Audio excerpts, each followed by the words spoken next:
Hello guys, स्वागत करती हूँ आपका अपने नर्सिंग क्लासेस के अंदर। आज मैं आपके लिए लेके आई हूँ एक new topic, level of prevention. ठीक है, तो लेवल ऑफ प्रिवेंशन क्या होता है, ठीक है, इसके बारे में हम डिटेल से बात करेंगे। इसके देखो 4 स्टेज होते हैं, 4 लेयर होते हैं, जो कि जैसे प्रीमोर्डियल प्रिवेंशन होता है, प्राइमरी प्रिवेंशन होता है, सेकेंडरी प्रिवेंशन होता है, टर्सरी प्रिवेंशन होता है। इन सब के बारे में हम डिटेल से बात करेंगे। तो आज की क्लासेस मेरा है लेवल ऑफ प्रिवेंशन। ये कॉम्पिटिटिव एग्जाम के लिए भी है, क्योंकि जब हम थ्योरी समझे रहते हैं तभी हम एमसीक्यू को कर सकते हैं। ठीक है, तो ये बहुत बार प्रीमोर्डियल प्रिवेंशन क्या होता है या प्राइमरी प्रिवेंशन क्या होता है, सेकेंडरी प्रिवेंशन क्या होता है, इन सब के बारे में बहुत बार एमसीक्यू में पूछा जाता है। ठीक है, लेकिन अगर जो हमें पता रहेगा तभी हम एमसीक्यू कर सकते हैं। तो आज हम स्टार्ट करते हैं कि होता क्या है ये सब चीजें। ठीक है, तो देखते हैं लेवल ऑफ प्रिवेंशन।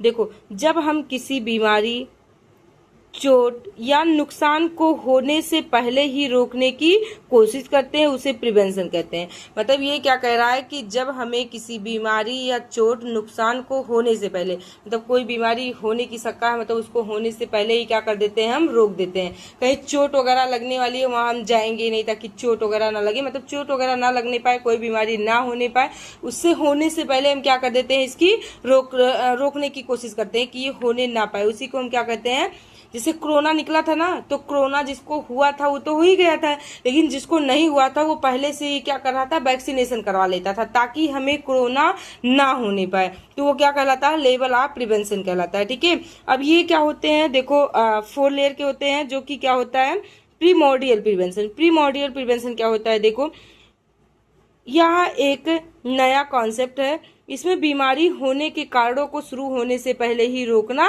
होता है। मतलब ये एक नया कॉन्सेप्ट है। इसमें क्या होता है, बीमारी होने के कारणों को शुरू होने से पहले, कि वो लक्षण सिम्टम्स दिखे ही ना। जैसे एग्जाम्पल पे बताया ना, कोरोना था, कोरोना में देखो जिसको सिम्टम्स बिल्कुल कुछ नहीं था, ये होता था कि कोई सिम्टम्स नहीं है, लेकिन तब भी वो क्या कर रहा था, वैक्सीनेशन करवा लेता था ताकि हमें कोरोना ना होने पाए। तो यही कह रहा है कि बीमारी होने के कारणों को शुरू होने से पहले ही हमें क्या कर देना है, रोक देना है। ठीक है, खासकर बचपन में अच्छी आदतें सीखना इसमें आता है। मतलब ये क्या कह रहा है कि खासकर हम अगर जो बचपन में अच्छी आदतें सीखे हैं तो इसमें आते हैं प्रीमोर्डियल प्रिवेंशन में। जैसे कि क्या, स्मोकिंग हुआ, ईटिंग जंक फूड हुआ, सेकेंडरी लाइफ स्टाइल हुआ। मतलब अगर जो हम धूमपान वगैरह कर रहे हैं या जंक फूड वगैरह खा रहे हैं या अपनी life style, secondary life style सही से नहीं जी रहे हैं, तो इस सबसे प्रीमोर्डियल प्रिवेंशन होने की चांसेस होता है। क्यों जरूरी है ये, देखो क्योंकि कई बीमारियां जैसे मोटापा, हाइपरटेंशन बचपन की गलत आदतों से ही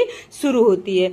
मतलब अगर जो हमारी एक्टिविटी बचपन में सही नहीं हुई, हम ज्यादा जंक फूड वगैरह खाते थे या क्या करते थे, स्मोकिंग वगैरह करने लगे थे, तो इन सबसे ये बीमारी हो सकती है। ठीक है, तो इसीलिए हमें बचपन में ही अपनी लाइफ स्टाइल को चेंज रखना चाहिए, अच्छा रखना चाहिए। नेक्स्ट हम बात करते हैं प्राइमरी प्रिवेंशन। प्राइमरी प्रिवेंशन क्या होता है, इसमें बीमारी होने से पहले कदम उठाए जाते हैं ताकि बीमारी हो ही ना।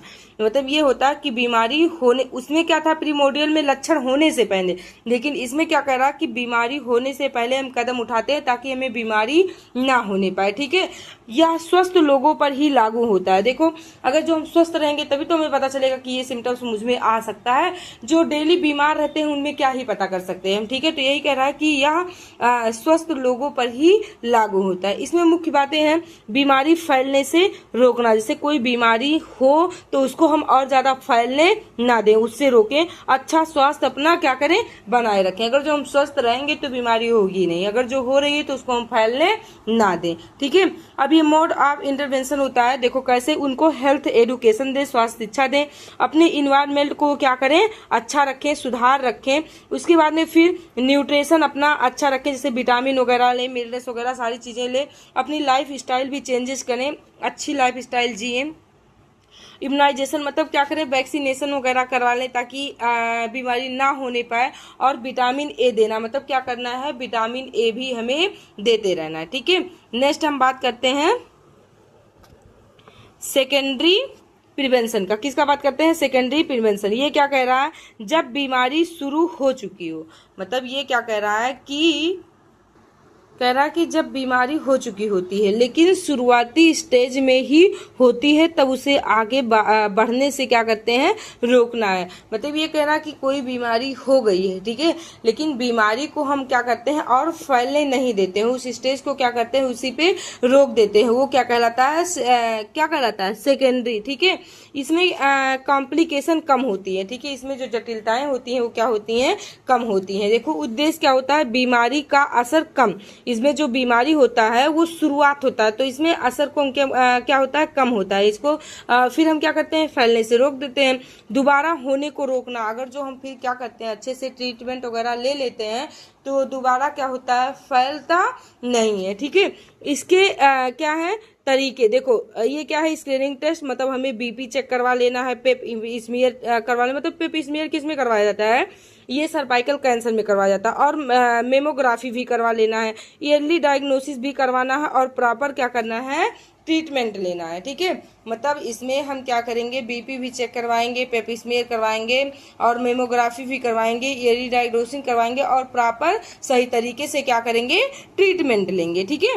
नेक्स्ट हम बात करते हैं टर्सरी प्रिवेंशन का। यह उन उपायों को कहते हैं जो बीमारी के बाद होने वाली कमजोरी, दर्द और विकलांगता को कम या नियंत्रित करने के लिए किए जाते हैं। मतलब टर्सरी क्या होता है, टर्सरी ये होता है कि जैसे हमें बीमारी हो गया था, बीमारी ठीक हुआ तो उसमें हम कमजोर हो जाते हैं, वीकनेस आ जाता है, ठीक है, दर्द रहता है, नहीं विकलांग वगैरह हो जाते हैं, तो उनको हम इसमें क्या करना है, कंट्रोल करना है। कब जरूरी होता है, जैसे कि पार्किंस डिजीज हुआ, मल्टीपल स्क्लेरोसिस, कैंसर जैसी लंबी बीमारियों में ये होता है, ठीक है। अब इसका हम बात करते हैं कि इसका मुख्य उद्देश्य है कि शरीर और दिमाग की हालात को और खराब होने से रोकना, जैसे उनकी बॉडी की कमजोर ना होने पाए, उनका मेंटली डिस्टर्ब ना होने पाए, इससे क्या करना है, उनको रोकना है, और विकलांगता को क्या करना है, कम करना है, कॉम्प्लिकेशन को क्या करना है, कम करना है कि और जटिलताएं ना होने पाए, खोई हुई क्षमता को, मतलब इम्यूनिटी पावर को हमें मजबूत बनाना है, फिर से वापस लाना है पहले जैसे, जीवन की गुणवत्ता में को बेहतर बनाना है, अपनी जीवन की गुणवत्ता को क्या करना और अच्छा बनाना है, व्यक्ति को ज्यादा से ज्यादा भाग लेने लायक बनाना है। मतलब ये होता है कि हर एक्टिविटी में वो क्या, जैसे चलने फिरने लगे, काम करने लगे, मतलब ज्यादा से ज्यादा हमें ये करना है कि वो फिर से अपना भाग पूरा ले। और फिर रिहेबिलिटेशन इसका बहुत महत्वपूर्ण एक हिस्सा होता है। रिहेबिलिटेशन में होता है पुनर्वास, ठीक है।